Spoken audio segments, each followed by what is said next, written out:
Okay, so we're going to be proving the fundamental theorem of arithmetic today. It's going to be a lot of little mini proofs that we're going to have to do to build up to it, but should be worth it. Alright, to start off, we're just going to list out some definitions that we all need to be comfortable with.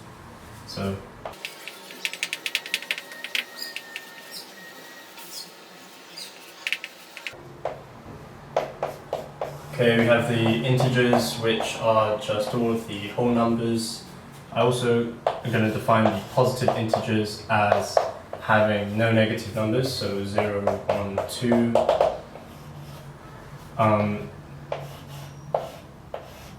In our case, the natural numbers are going to be 1, 2, 3, etc., i.e. the positive integers except for 0.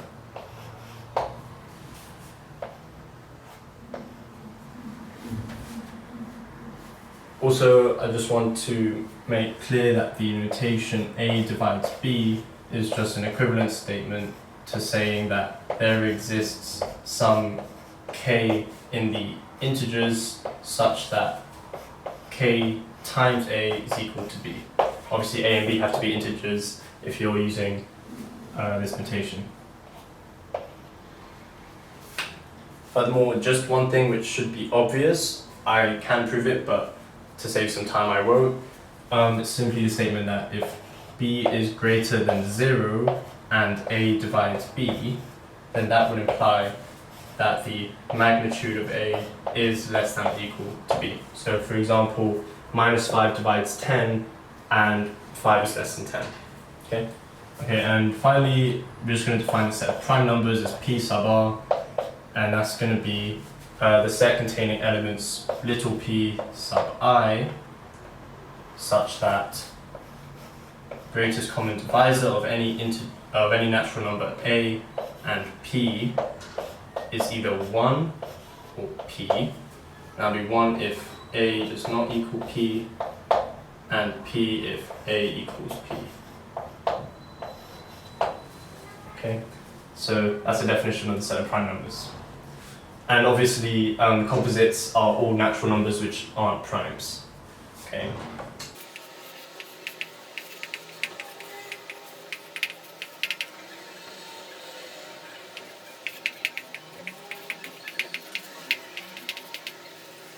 Okay, so our first proposition is that for all b in the integers and a in the natural numbers, you can express b as q times a plus r for some q and r in the integers and r fitting this inequality.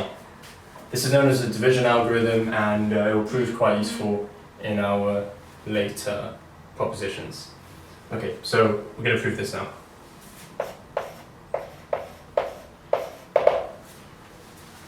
Okay, so first of all, I'm going to define the following set S to be all of the values b minus ka that are greater than or equal to 0, such that k is an integer. Alright, so b and a are fixed values that we've already chosen that fit these conditions, and k is something that can vary within the integers. All of the values of k that make this greater than or equal to 0 are members of this set. Okay, so the first step is to show that this is never an empty set. So let's consider case 1. b being an integer can either be positive or negative. So let's just take it to be positive. Then we can construct the value k, well, we just let k be 0.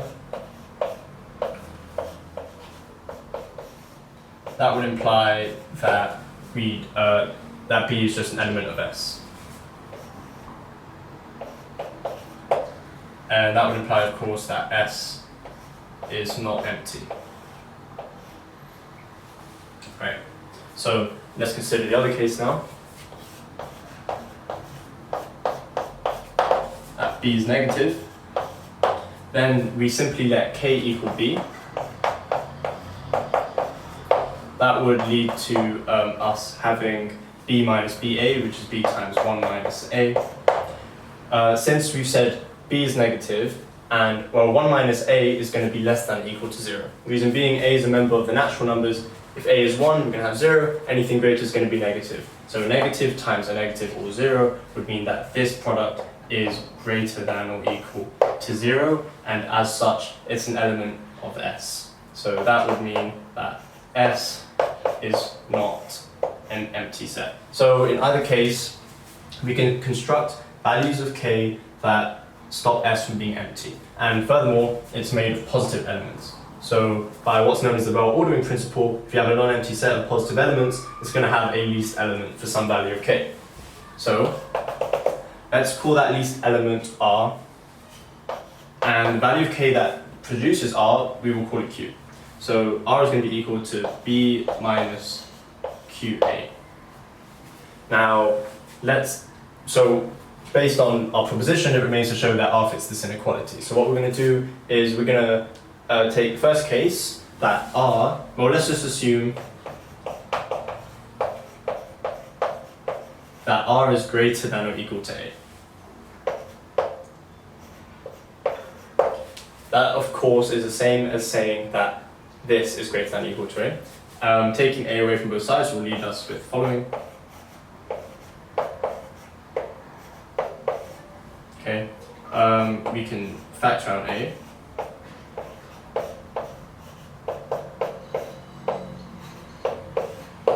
Okay, now first of all, since it's greater than or equal to 0, we have B minus an integer times A, since Q is a member of the integers. This is an element of S. However, what might not be obvious is that this is actually smaller than R, which I can show. So let us assume, so by the assumption that R is the smallest element of S, that would imply that B minus A Q plus 1 is going to be greater than R, which is going to be B minus QA. Obviously, we can take away B from both sides. At this point, since A is a member of the natural numbers, it's never equal to 0 or negative, so we can divide by A with no problems. We can now times both sides by minus 1. As you should know, when you multiply by minus 1, you are going to be left with a change in inequality. And this here is obviously a contradiction, okay, because Q plus 1 can never be less than Q. As such, the assumption that R is greater than or equal to A is false, so this would imply that R, well, we've already said that R is an element of S, so 0 is going to be less than or equal to R, and it's going to be less than A, which is the only other option. Okay, so we've got this. So we've shown that there exists Q and R that satisfy this condition and this condition. We just need to show that it's unique now. So let us assume otherwise. Let's say that B is equal to some value Q1A plus R1, but there are other values Q2A plus R2. This is the same as saying that R2 minus R1 is equal to A times Q1 minus Q2. Okay, it's nice. This is another way of saying that A divides R2 minus R1. Now, since R2 and R1 satisfy this condition, if we assume that R2 is greater than or equal to R1, this will still be positive, and by one of our definitions, that must mean since A divides R2 minus R1, that would imply that the magnitude of A, which is just A since it's positive, is going to be less than or equal to R2 minus R1. Since R2 minus R1 has to satisfy this condition, based on that there, the only value of A that would value of R2 minus R1 that would actually satisfy this, given this inequality, would be if it's equal to 0. Because then we could say A times 0 is equal to R2 minus R1. So this would mean that R2 minus R1 is 0, so R2 is equal to R1. Alright, now if we consider Q1, that would of course be given by B minus R1 over A. Since R1 is equal to R2, that's going to be B minus R2 over A, and that is of course going to be Q2. And we are done. Okay, so we've shown that if you construct multiple values of Q and R that satisfy this equation, they're going to be the same. And as such, they're unique. Okay, so our next proposition.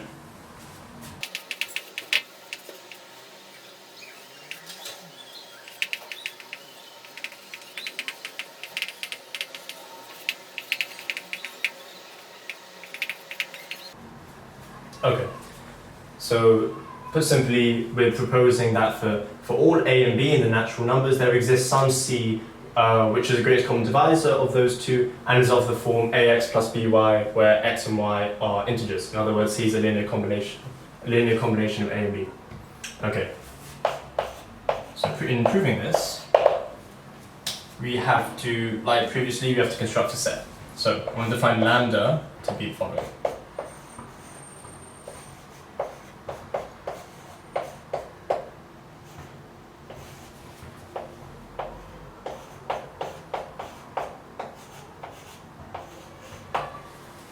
Lambda is going to be defined as the set of all, well, if we're taking a and b to be constant, and s and t are numbers which fit this condition and make the set greater than 0. Now, since a and b have to be positive, it's obvious that this is not an empty set, as we can always find, for example, positive s and t that will make this, this element greater than 0, and as such, it's an element of lambda.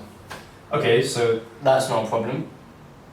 Since it's a non-empty set with positive elements, then by that same well-ordering principle, it must have a least element, and we're going to call it C. So let C be the least element, of lambda, and the values of s and t that give us C will be x and y accordingly. So C is equal to ax plus by. Right? X and y are of course integers, they may be negative. So there's two cases that we have to consider. First case is that C does not divide A. The reason we're doing this is we're kind of determining the properties of C based on the fact that it's the smallest element of lambda. So either it does or doesn't divide A. So let's consider when it doesn't. That implies, well, regardless of whether it does or doesn't, A is going to be equal to QC plus R by proposition 1. But in this case, since there is no proper division, we have to say that R is greater than 0 and it's of course less than C. As such, if we rearrange for R, R is equal to A minus QC, and we substitute in for C to give us A minus QAX minus QBY. At this point, what we can do is we can factor out A's and B's, so that's going to be equal to A times 1 minus QX plus B times minus QY. Okay, since the integers are closed under addition, subtraction, and multiplication, this is an integer, that's an integer. It's greater than 0, so it's an element of lambda, but it's also less than C. So element of lambda less than C leads to a contradiction, as we wanted C to be the smallest element. Therefore, we have to take the second case, that C divides A. Now, by the exact same logic and the exact same reasoning, we can prove that C divides B. So let's just assume I've done that for you. So we've got this fact. And as such, we have found a common divisor of A and B. It's whatever the smallest element of this set is. Okay, what remains to show is that this is the greatest common divisor. So as such, the way we're going to prove that, I'll go to this board, is let's imagine some D, which is a divisor of A and a divisor of B. Okay, that's of course the same as saying that alpha times D is equal to A, but that's an integer, and beta times D is equal to B, but that's an integer. Now what we can simply do is plug it into C and see what happens. These are true statements, of course, and so is the fact that C equals A times X, which is going to be alpha dx, and then we have beta dy, and we can factor out a d. We get alpha x plus beta y. Obviously, this here is the element of the integers, and as such, d divides c. Since c is going to be greater than 0, it's c is of course greater than 0, since it's an element of lambda. From one of our definitions, that must mean that the magnitude of d is less than or equal to c. In other words, d is less than or equal to c. So and that's the end of the proof. Okay, because for all divisors d, all common divisors d, they are less than or equal to the common divisor c. Therefore, c is the greatest common divisor, and it takes this form. Okay, on to proposition 3.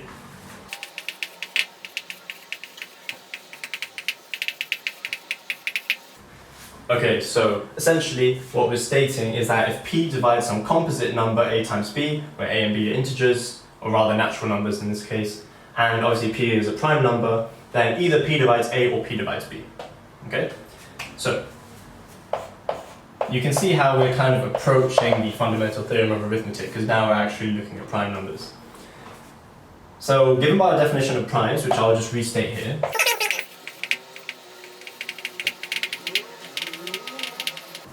okay, so just to recall, this is the definition of prime numbers, and as such, there are only two cases, that the greatest common divisor is 1 or p. Now we're going to be picking on a, but since a and b can be switched around, proving it for a would be the same for b. But don't have to worry about that. Okay, so case 1 is going to be, let's take the easy one, that the greatest common divisor is p. Yeah, so the greatest common divisor of a and p equals p. Now by this definition here, that would imply that a is equal to p, and that is of course implying that p divides a. Okay, and we're done. So we're proving one of the possibilities. Now things get interesting, we have to look at case 2. And the greatest common divisor is the only other option, which has to be 1. Okay, now by proposition 2, what we can show is that 1, because remember we said c is of the form ax plus by. In this case, it's going to be of the form ax plus py. Now, recall that since we're saying that p divides ab is a given, right? And by our definition of this division notation, that is implying directly that some multiple k times p is going to be equal to ab, where k is an element of the integers. Okay, just keep that in mind. Okay, well, what we can do with this expression is times everything by b is not equal to 0, so therefore b is going to be equal to abx plus pby. Now we have ab here, which we've already stated is going to be of the form k times p, so that's going to be equal to kpx plus pby, and we can simply factor out the prime p, and as such we see that p times, well, this is of course an element of the integers, as they are closed under addition and multiplication, so p divides b, and we're done. Okay, so in either case, p divides a or p divides b. Okay, proposition 4. It's quite a simple one, really quick.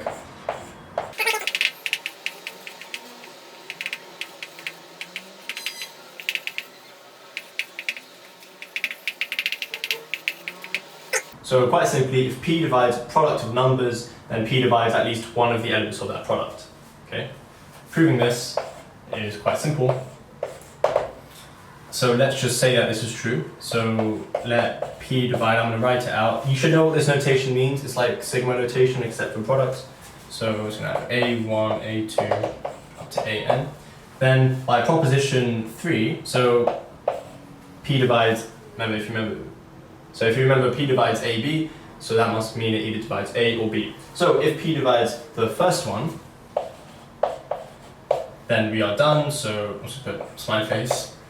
Else, p has to divide the rest, because it's one or the other, so it's going to be a2, a3, up to an, and then we can repeat, yeah? And as such, we will exhaust the entire list, and p must divide at least one of the elements, so that's it. Don't know if that one's worthy of an end of proof sign, but there we go. So now we're going to get on to proving the actual fundamental theorem of arithmetic. So we've arrived at our conjecture, which states that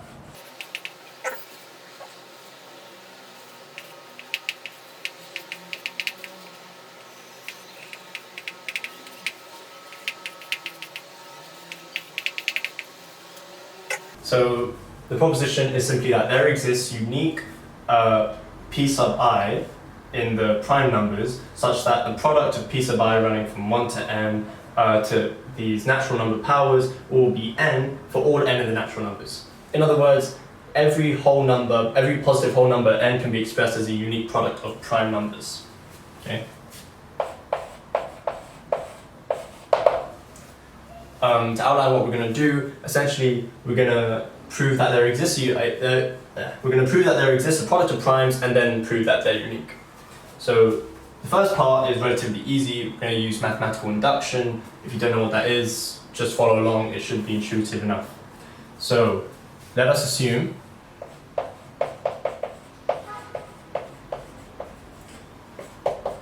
that for n, that fit the following inequality is greater than 1 and less than or equal to k, that n can be expressed as a product of primes. Just as a shorthand, I can't be bothered to write this whole notation here. I'm just going to write n is equivalent to like pi p. Yeah, it's product of primes. It's shorthand. Okay, so let's assume that that is always true for this range. Now let's consider k plus 1, where we don't know what's going to happen.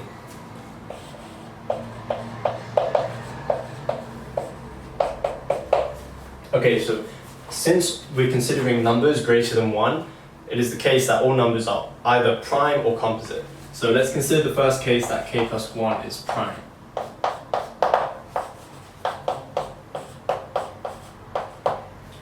Okay, well then that would imply that for all n in this range, that they can be written as a product of primes, since k plus 1 is equal to itself, which is a product of prime numbers. So we are done. So n is still expressible as a product of primes, and we're happy. Now let's consider case 2, where k plus 1 is composite, i.e. it's not an element of primes. Well, if it's a composite, then by definition that would imply that k plus 1 can be expressed as the product of two numbers that aren't 1 in itself.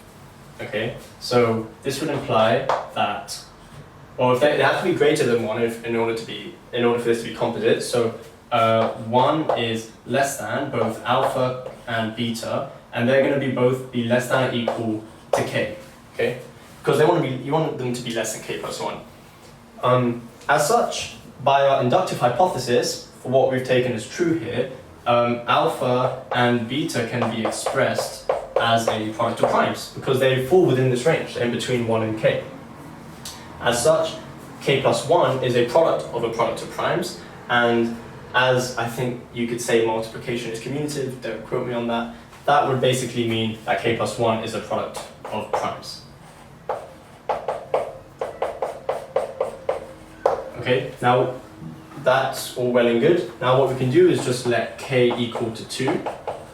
Okay, so if we initially let k equal 2, obviously n can only take the value 2, but 2 is a product of primes, it's equal to itself, and as such, since it's true in that case, it will be true for every successing number, so 3, 4, 5 up to infinity. So we've proven that for all natural numbers greater than 1, they can be expressed as a product of primes. So that's not the full proof. I'm going to write a 1 inside here.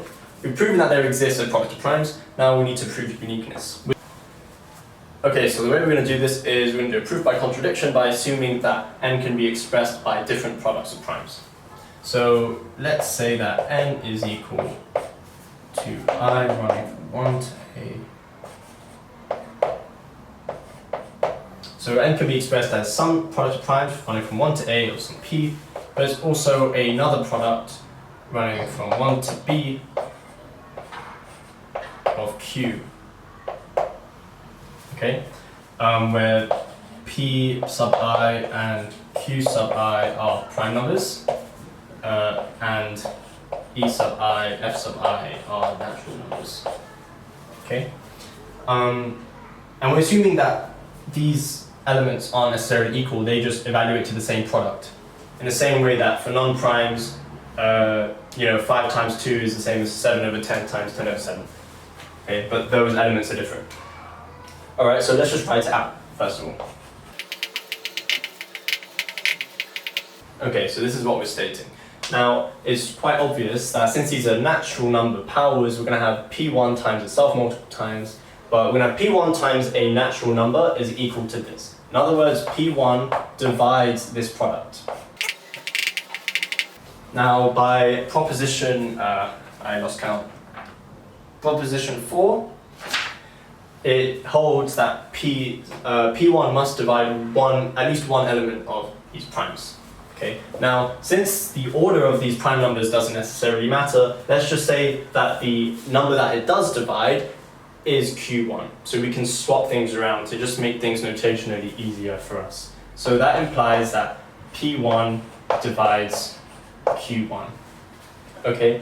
Now, what we see is that obviously the greatest common divisor, since these are elements of the primes, then by definition of prime numbers, the greatest common divisor of P1 and Q1, well, whenever we are using GCDs with respect to primes, either 1 or the prime number, or in this case the other prime number. But let's see, since P1 is an element of the primes, it has to be greater than 1, and since P1 divides Q1, it's obviously greater than 1, so it can't be that.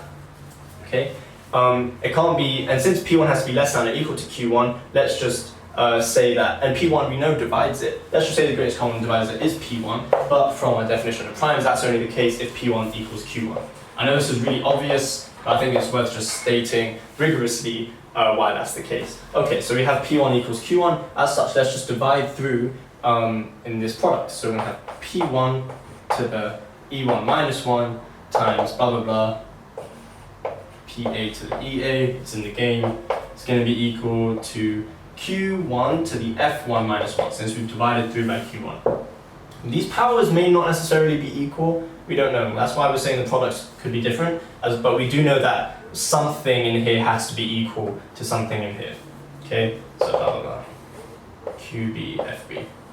Okay, now since we have to have the argument that each element, and the same way P1 must divide something in here, everything on this list must be equal to something on this other list.